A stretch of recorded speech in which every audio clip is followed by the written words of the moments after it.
Mechanical model of an atom, और इसको हम लोग क्या बोलते हैं, quantum mechanical model of an atom. अभी तक बोर थ्योरी में हमने क्या लिया, इलेक्ट्रॉन का पार्टिकल नेचर लिया और सर्कुलर पाथ के बारे में पढ़ लिया। तो क्या हुआ कि डी ब्रॉगली वेव इक्वेशन आया और हाइजेनबर्ग अनसर्टेनिटी प्रिंसिपल आए, जिसने डी ब्रॉगली वेव इक्वेशन ने इंट्रोड्यूस किया मैटर वेव के बारे में। मतलब wave associated with matter means electron के पास डुअल नेचर है, पार्टिकल नेचर भी है और वेव नेचर है। इसी डुअल नेचर को कंसीडर करके और हाइजेनबर्ग अनसर्टेनिटी प्रिंसिपल को कंसीडर करके उसके परफेक्ट एग्रीमेंट करके जो न्यू थ्योरी आई उसको हम लोग क्या बोलते हैं, wave mechanical model of an atom और quantum mechanical model of an atom. और ये कंप्लीटली बेस्ड था श्रोडिंगर वेव इक्वेशन में। श्रोडिंगर भाई साहब ने इक्वेशन दिया और उस पे ये कंप्लीटली वेव मैकेनिकल मॉडल और क्वांटम मैकेनिकल मॉडल बेस्ड था। बस याद रखना, जिस तरह से बोर मॉडल ने क्या बताया था ऑर्बिट के बारे में, समरफेल्ड मॉडल ने क्या बताया था सब ऑर्बिट के बारे में, तो जो क्वांटम मैकेनिकल मॉडल है उसने इंट्रोड्यूस किया था ऑर्बिटल, मतलब आपका हाउस नंबर। समझ में आया? हाँ सर। तो पहले हम लोग बोर मॉडल ऑफ एटम ने कहा मिस्टेक हो गई, क्या प्रॉब्लम हो गई, उसके ड्रॉबैक भी पढ़ ले, अब उसको ही थोड़ा आगे लेके चलते हैं। क्लियर? तो क्या था, what are the reason for the failure of Bohr atomic model, क्या रीजन हो गया था? क्योंकि पहले बताया बोर मॉडल ने क्या कंसीडर किया था, कंसीडर किया था पार्टिकल नेचर, क्योंकि तब तक ये नहीं पता चला था कि मैटर, जो मैटर वेव्स है उसका इंट्रोडक्शन नहीं आया था, यानी डुअल नेचर ऑफ इलेक्ट्रॉन नहीं आया था। क्लियर? तो ये लिखा है, Bohr's model of an atom treat an electron as a charge particle moving in a well defined path of circular orbit around the nucleus. Its path can be defined if its position and momentum can be known exactly at the same time. यानी ये electron के dual nature को नहीं बताया था। अब एक और चीज में करूंगा, this is not possible according to Heisenberg principle. Heisenberg बाबा ने क्या बोला था कि एक साथ पोजीशन और मोमेंटम, अनसर्टेनिटी इन पोजीशन और अनसर्टेनिटी मोमेंटम को हम एक साथ फाइंड नहीं कर सकते। इसको मैथमेटिक्स से भी हम बता सकते हैं कि अगर मोमेंटम ले लो या वेलोसिटी ले लो। क्लियर? अगर मैं बोलूं x plus Y is equal to 4 है, बोलो x की एग्जैक्ट वैल्यू, तुम बोलोगे sir x is equal to 4 minus Y, मैं बोलो एग्जैक्ट वैल्यू। एग्जैक्ट वैल्यू ढूंढने के लिए तुम्हें y की वैल्यू तो चाहिए, या y की एग्जैक्ट वैल्यू ढूंढने के लिए तुम्हें x की वैल्यू तो चाहिए। तो वही बोला था हाइजेनबर्ग ने, it is impossible to find simultaneously uncertainty in position and uncertainty in momentum. तो अगर आपको एग्जैक्ट पाथ ढूंढना है तो दोनों एक साथ चाहिए। ये लिखा है ना, it's path can be defined if its position and momentum या velocity बोल दो can be known exactly at the same time। लेकिन हाइजेनबर्ग बाबा में पॉसिबल ही नहीं है, और मैथमेटिक्स से भी करके देखो x plus Y is equal to 4 होता है, x की एग्जैक्ट वैल्यू हम ढूंढ ही नहीं सकते। तो कहीं ना कहीं प्रॉब्लम आया है ना। तो उसी प्रॉब्लम को दूर करने के लिए क्लासिकल मैकेनिक्स को थोड़ा अपडेट करके हम कहां ले गए, क्वांटम मैकेनिक्स, यानी जो बात करता है स्मॉलेस्ट पार्टिकल की, माइक्रोस्कोपिक पार्टिकल्स की बात करता है। अब हम माइक्रोस्कोपिक वर्ल्ड में जाने वाले हैं। एक और चीज, ये जो वेव मैकेनिकल मॉडल है वो क्लाउड डायग्राम बताया था कि जो न्यूक्लियस के चारों ओर इलेक्ट्रॉन है ना, वो कोई पाथ में नहीं है, वो क्लाउड के फॉर्म में प्रेजेंट है, यानी 3D मॉडल दिया था, याद रखना। इसीलिए सबसे बेस्ट जो है वो wave mechanical model of an atom ही है। आया समझ में? चलिए आगे बढ़ते हैं। क्या बोलता है, क्लासिकल मैकेनिक्स किस पे बेस्ड था, based on Newton's law of motion and applicable to macroscopic particle. लेकिन अगर इलेक्ट्रॉन प्रोटॉन की बात करूं तो इनका मास क्या होता है, बहुत कम, while it fails in case of microscopic particle like electron, proton and neutron. The classical mechanics ignores the concept of dual nature of matter। लेकिन अब तक हम पता कर चुके थे कि dual nature of matter आ गया, introduction of matter wave de Broglie ने दे दिया, यानी क्लासिकल मैकेनिक्स पे क्वेश्चन मार्क लगा के अब हम कहां पहुंच गए, क्वांटम मैकेनिक्स। और क्वांटम मैकेनिक्स का यूज करके आया quantum mechanical model of an atom, 3D model, simple word में 3D model of an atom, जो इलेक्ट्रॉन जो होंगे न्यूक्लियस के चारों ओर क्लाउड के फॉर्म में होंगे, यानी इंट्रोडक्शन ऑफ ऑर्बिटल भी इसी मॉडल से हमें मिला था।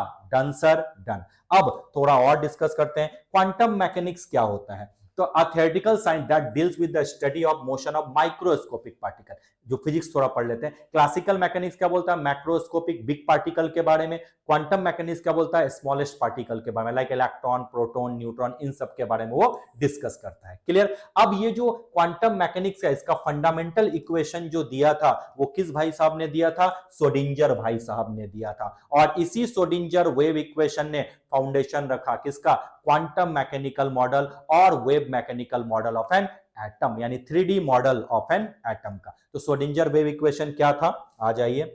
श्रोडिंगर वेव इक्वेशन था D psi square D X square plus D square psi D Y square plus D square psi D Z square plus 8 pi square M upon H square E minus B psi equal to 0। Sir क्या बोल रहे हो? मैं बोला इसको याद करने की जरूरत नहीं है, आपके सिलेबस से बियॉन्ड है, बस इतना याद रखना कि ये श्रोडिंगर वेव इक्वेशन है। Psi is called amplitude wave function और simply wave function. Is it clear to you? E मतलब टोटल एनर्जी, वी मतलब वेलोसिटी नहीं, पोटेंशियल एनर्जी। इसको शॉर्ट फॉर्म में क्या लिखेंगे, H psi is equal to E psi, और H is called Hamiltonian operator. H को क्या बोलते हैं हम लोग, हैमिल्टोनियन ऑपरेटर बोलते हैं। Is it clear? अब जब इस श्रोडिंगर वेव इक्वेशन को सॉल्व किया गया तब पता चला कि इस श्रोडिंगर वेव इक्वेशन से एनर्जी, शेप, ओरिएंटेशन सब कुछ पता कर सकते हैं। Clear to you? लेकिन ये फिर से ये श्रोडिंगर वेव इक्वेशन फिर से मल्टी इलेक्ट्रॉन सिस्टम के लिए सही नहीं था। Schrodinger equation can not solve exactly for multi electron atom, multi electron system के लिए ये सही नहीं था। तो ये पहले बता देता हूं, ये श्रोडिंगर वेव इक्वेशन है 3D में। अगर 1D में पूछे तो लिखोगे D square psi upon D X square 8 pi square M upon H square E minus B psi is equal to 0। 2D में पूछे तो ये लोगे, इसको नहीं लोगे, बाकी पूरा लिख लोगे। 3D में पूछे, क्योंकि हम 3D मॉडल की बात कर रहे हैं तो पूरा हमने लिखा। मैंने अपने दूसरे वीडियो में श्रोडिंगर इस इक्वेशन को भी ड्राइव करके बताया है, ऐसे नहीं है बट इसकी रिक्वायरमेंट नहीं है, बट मैंने बताया है। अगर आप उसको डेरिवेशन देखना चाहते हो तो उस वीडियो को आप फॉलो करो, आपको डेरिवेशन भी दिखेगा। क्लियर? तो इस इक्वेशन को जो सॉल्व किया गया तो पूरी जानकारी हमें अच्छे से मिल गई। तो इसी को फाउंडेशन करके क्या बनाया गया, wave mechanical model of an atom which is based on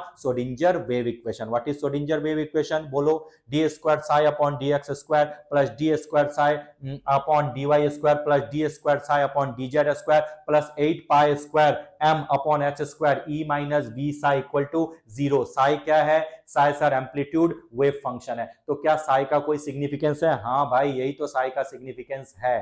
clear? चलो अब क्या है, क्या इसका इंपॉर्टेंस है, पढ़ो। जो मेन चीज आप पढ़ने वाला है, the important point of the solution of this equation is that it provide a set of number, quantum number, जो इलेक्ट्रॉन के बारे में पूरी जानकारी देता है, which describe energies of the electron in an atom, shape and orientation of the most probable distribution of electron around the nucleus। जो इसका सॉल्यूशन दिया वो क्वांटम नंबर को बताया, मींस इलेक्ट्रॉन के बारे में कंप्लीट जानकारी उसने दिया। अब एक चीज याद रखना, there are 4 quantum number, principal, azimuthal, magnetic and spin quantum number. Out of the 4, N, L और M means principal, azimuthal and magnetic quantum number ही इससे डिफाइन होता है। स्पिन क्वांटम नंबर को ये डिफाइन नहीं कर पाया था। समझ में आया? हाँ सर।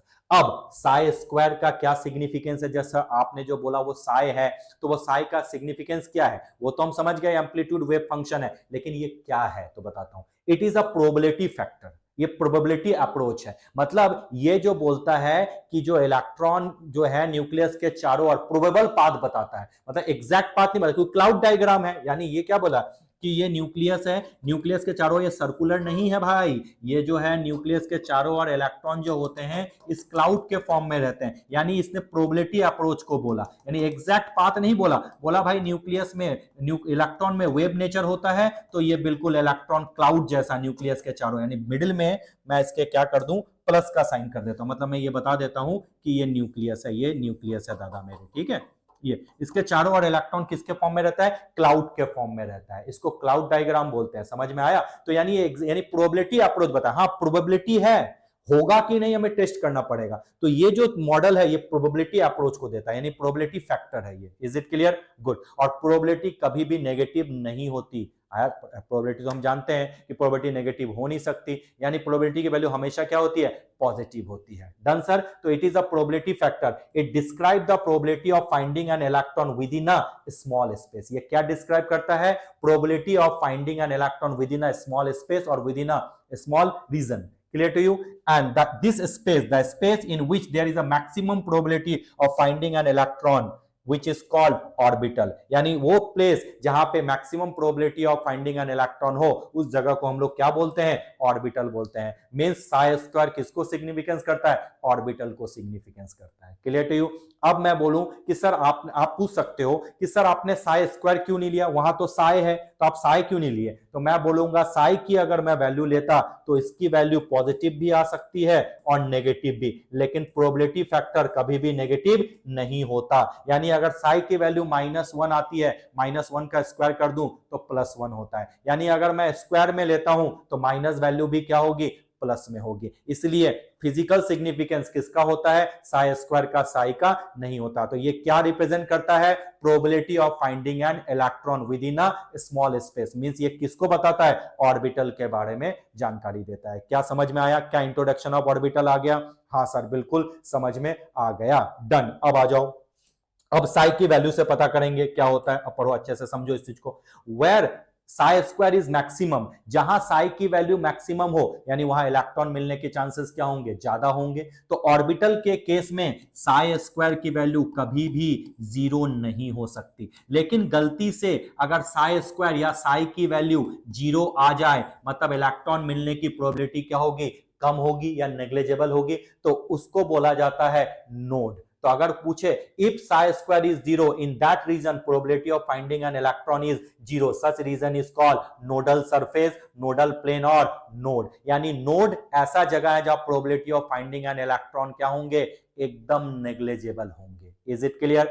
अब अगर आपसे कोई पूछे एट नोड तो क्या बोलोगे, साई वैल्यू और psi square value equal to 0। At antinode, antinode बोल दो, मतलब अब ऑर्बिटल हटा दिया, एंटी नोड के केस में बात कर रहा हूं, जस्ट उल्टा, antinode psi square is not equal to 0। या ऑर्बिटल का केस ले लो, ऑर्बिटल के केस में साई स्क्वायर की वैल्यू क्या होगी, मैक्सिमम होगी, क्योंकि वहां इलेक्ट्रॉन मिलने के चांसेस बहुत ज्यादा है। तो साई स्क्वायर क्या है, प्रोबेबिलिटी फैक्टर है। It helps to find, it predict the probability of finding an electron. समझ में आया, ऑर्बिटल समझ में आया? हाँ सर। अब नोड दो टाइप के होते हैं बच्चों, एक रेडियल नोड, रेडियल नोड को हम लोग स्फेरिकल नोड भी बोलते हैं, क्लियर टू यू, और दूसरा होता है एंगुलर नोड। कितने टाइप के नोड होते हैं, दो, रेडियल एंड एंगुलर नोड। तो अगर आपसे पूछे रेडियल नोड कैसे ढूंढोगे, तो याद रखना number of radial node equal to n minus l minus 1, और नंबर ऑफ एंगुलर नोड पूछे तो number of angular nodes equal to l, और दोनों को ऐड कर दो तो टोटल नोड्स क्या आएंगे, जल्दी बताओ सर। टोटल नोड्स को हमने ऐड किया, n minus l minus 1 plus l, तो l l कैंसिल हो जाएगा, तो टोटल नोड्स का फॉर्मूला क्या आ गया, n माइनस 1। क्या हमें समझ में आया? नोड्स जहां probability of finding an electron negligible और टेंड्स टू 0 और अप्रोचेस टू 0। नोड कितने टाइप के, दो टाइप के, पहला एंगुलर नोड, दूसरा रेडियल नोड, या radial node and angular node. Radial node को हम लोग क्या बोलते हैं, स्फेरिकल नोड भी बोलते हैं। रेडियल नोड का formula n minus l minus 1, angular node का फॉर्मूला l, दोनों को ऐड कर दिए तो टोटल नोड्स का फॉर्मूला n माइनस 1। क्या समझ में आया? हाँ सर समझ में आ गया। ऑर्बिटल का कंसेप्ट समझ में आया? यस। नोड का कंसेप्ट समझ में आया? Yes sir. तो सर थोड़ा एग्जांपल देके बताएंगे नोड्स के बारे में? मैं बोलूंगा बिल्कुल घबराओ मत, बताते हैं अभी तुरंत। जैसे सपोज करो 3s में पूछे कि भाई टोटल नोड्स बोलो, तो टोटल नोड्स का फॉर्मूला n माइनस 1, n मतलब ये हायर वैल्यू, 3 माइनस 1 कितना आ गया, यानी 3s में टोटल नोड्स कितने हैं, 2। बहुत अच्छी बात है। तो sir number of radial nodes बताओ, कोई बात नहीं, नंबर ऑफ रेडियल नोड्स का formula n minus l minus 1, clear. n की वैल्यू ये हायर 3, गुड। अब l की वैल्यू बोलो, याद करो मैंने चिल्ला चिल्ला के बोला था, l की वैल्यू s के लिए लाइफ टाइम क्या होगी, 0 माइनस 1। तो नंबर ऑफ रेडियल नोड क्या होंगे, जल्दी बोलो, 2। रेडियल नोड मिल गए। तो सर एंगुलर नोड बोलो, एंगुलर नोड मतलब l, s के लिए l की वैल्यू क्या होगी, 0। रेडियल नोड 2, एंगुलर नोड 0, दोनों को ऐड कर दो, टोटल नंबर ऑफ नोड 2 आया क्या? हाँ सर बिल्कुल आया। सर थोड़ा एक और एग्जांपल बता दो, एक दो और एग्जांपल करवा दो। मैं बोलूंगा घबराओ नहीं, बिल्कुल करवाते हैं। ऐसा क्या है, जैसे 3D में पूछे तो बोलो 3D में total nodes, sir total nodes तो सिंपल है n माइनस 1, यानी सर 3 माइनस 1 ये 2 तो आ गया, टोटल नोड्स हमें मिल गए सर। तो एंगुलर नोड और रेडियल नोड बताओ। रेडियल नोड का formula n minus l minus 1, तो बोलो n की वैल्यू 3। अब बताओ d के लिए l की वैल्यू क्या होती है, 0 1 2 spd, तो 2 माइनस 1 यानी 3 माइनस 3 क्या आ गया 0, यानी इस केस में रेडियल नोड क्या है 0। बहुत अच्छी बात है। तो सर एंगुलर नोड बोलो, एंगुलर नोड मतलब एल, एल की वैल्यू डी के लिए क्या होती है 2, तो रेडियल नोड क्या है यहाँ पे, सॉरी रेडियल नोड क्या है यहाँ पे 0 और एंगुलर नोड क्या है 2, दोनों को ऐड करके देखो 2 प्लस 0 2, क्या टोटल नंबर ऑफ नोड 2 आए, क्या हमें नोड्स निकालना समझ में आ गया, यस। और ग्राफ देख के भी हम नोड्स को ढूंढ सकते हैं। सर ग्राफ देख के कैसे ढूंढेंगे थोड़ा बताएंगे, मैं बिल्कुल बताऊंगा, वेट फॉर अ मोमेंट। आइए, जैसे अगर मैं बात करूं कि ये ग्राफ ले लो, ठीक है, ये साई का ग्राफ है, आर लिखो या साई का ग्राफ है, साई और आर मतलब plot of radial wave function का ग्राफ है, ये 1s के लिए है। अच्छा 1s में एक चीज बताओ, क्या ग्राफ कहीं पर भी टच हो रहा है एक्स एक्सिस को, मतलब आर एक्सिस को, नहीं सर, तो इसके जो 1s में है क्या बोलोगे नो नोड है। सर प्रूफ करके बताओ, देखो ना 1s के लिए नोड्स का फॉर्मूला n-1 यानी 1 - 1 क्या 0 है, गुड। अगर मैं 2s की बात करूं तो 2s में टोटल नोड्स n-1, सर 2 - 1 1, यानी जो 2s की बात करूं उसमें जो नोड्स होंगे टोटल कितने होंगे 1। अब देखो अगर 2s का ग्राफ देख रहे हो, ये ग्राफ एक जगह पे टच किया है, एक पॉइंट पे टच, जितने पॉइंट पे टच करेंगे उतने क्या होंगे नोड्स होंगे, इसे देखो नोड्स आ गया।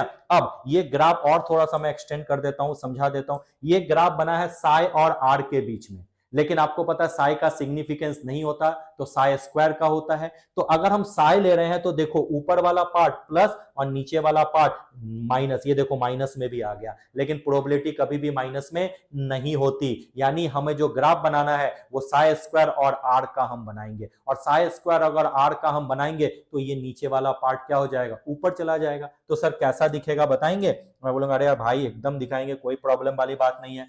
मैंने लिख दिया साई आर स्क्वायर, ठीक है, या आर लिखो एक ही बात है, ठीक है, बहुत अच्छी बात है। और ये आर, तो क्या बोला मैंने स्क्वायर किया तो नेगेटिव पार्ट किस में आ गया पॉजिटिव पार्ट में, तो ये ऐसा ग्राफ चला गया, यानी जो नीचे वाली चीजें हैं वो ऊपर चली गई। अब बताओ ग्राफ कहां टच कर रहे हैं, सर एक पोजीशन पे टच कर रहे हैं, ओनली वन पोजीशन पे टच किया तो नोड बोलो कितने 1, क्या 2s में कितने नोड हैं 1, फॉर्मूला पुट करो n-1 2 - 1 1, क्या नोड 1 आए, तो ग्राफ से भी हम नोड ढूंढ सकते हैं। Is it clear, is it clear, आया समझ में, हाँ सर बहुत अच्छी बात है। तो उसी तरह से ग्राफ दिया हुआ है साई और आर मतलब plot of radial wave function, 1s का दिखा, ये सिलेबस में बहुत ज्यादा डीपली नहीं दिया हुआ, समझने के लिए है, ठीक है।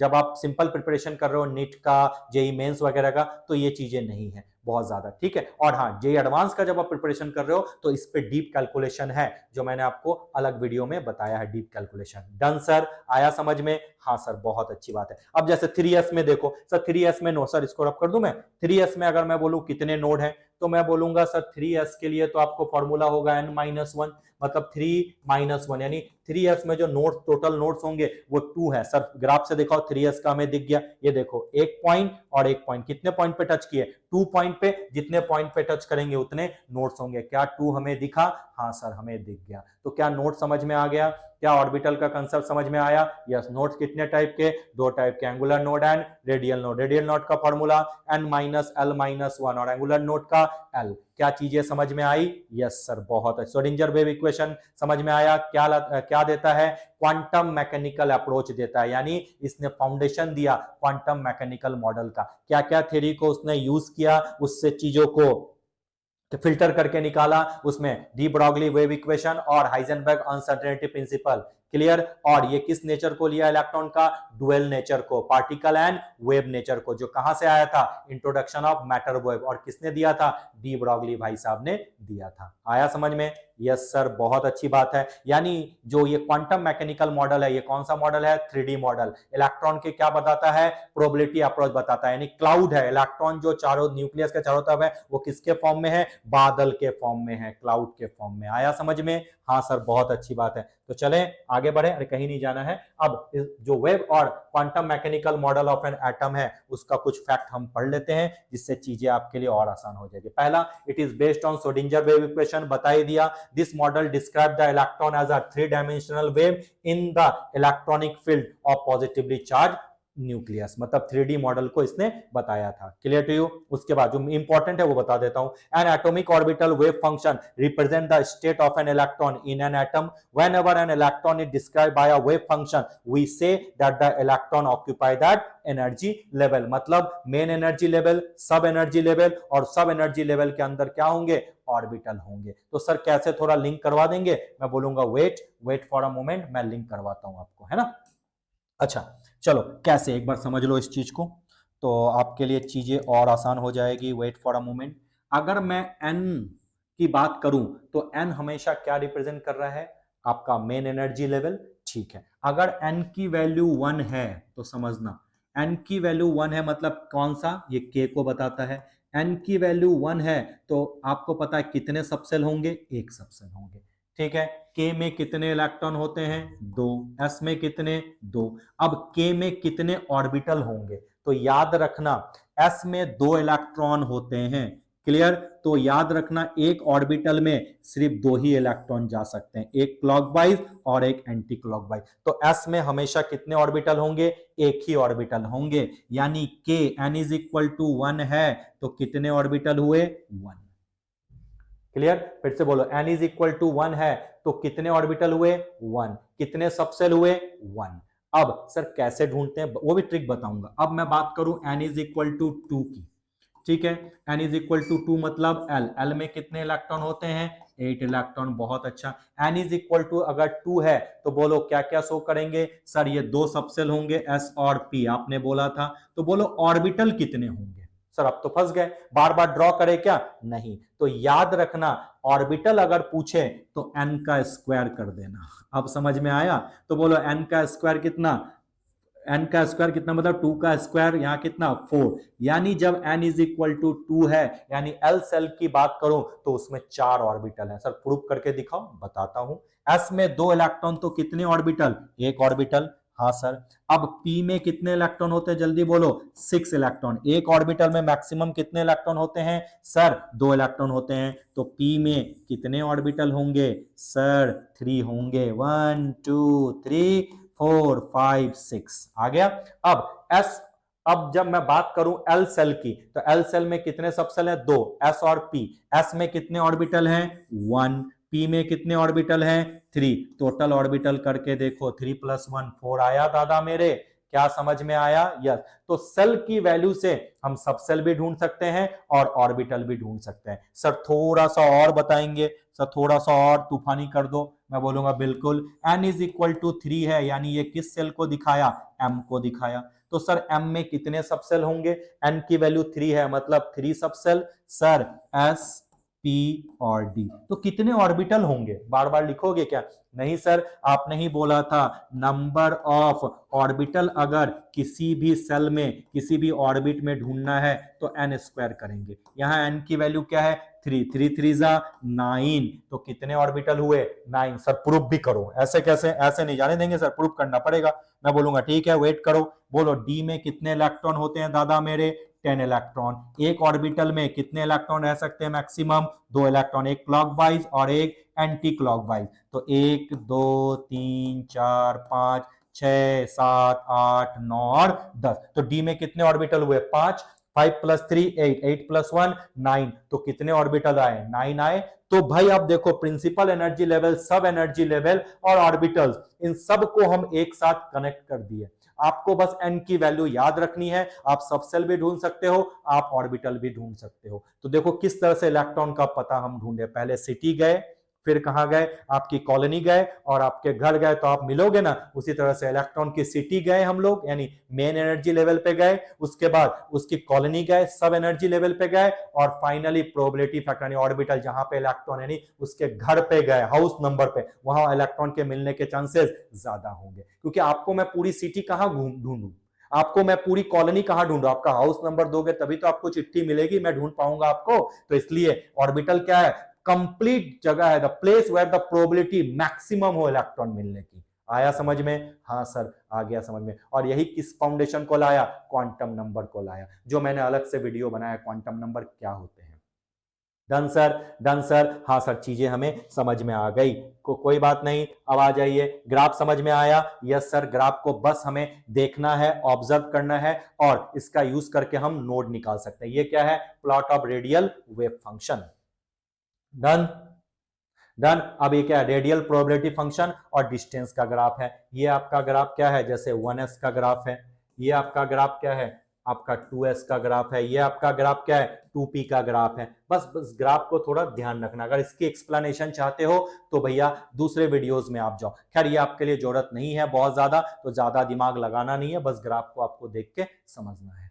Done sir, done sir. क्या चीजें हमें समझ में आई? क्या वेव मैकेनिकल मॉडल समझ में आया? क्या श्रोडिंगर वेव इक्वेशन हम समझ पाए? नोड्स कैसे ढूंढते हैं समझ में आया? श्रोडिंगर वेव इक्वेशन से कितने क्वांटम नंबर का हमें सॉल्यूशन मिलता है पता चलता है? 3, एन, एल और m. Principal quantum number, azimuthal quantum number और मैग्नेटिक क्वांटम नंबर, इनके बारे में पता चलता है। बट स्पिन क्वांटम नंबर हम जो है वो ढूंढ नहीं सकते श्रोडिंगर वेव इक्वेशन से। नोड कितने टाइप के?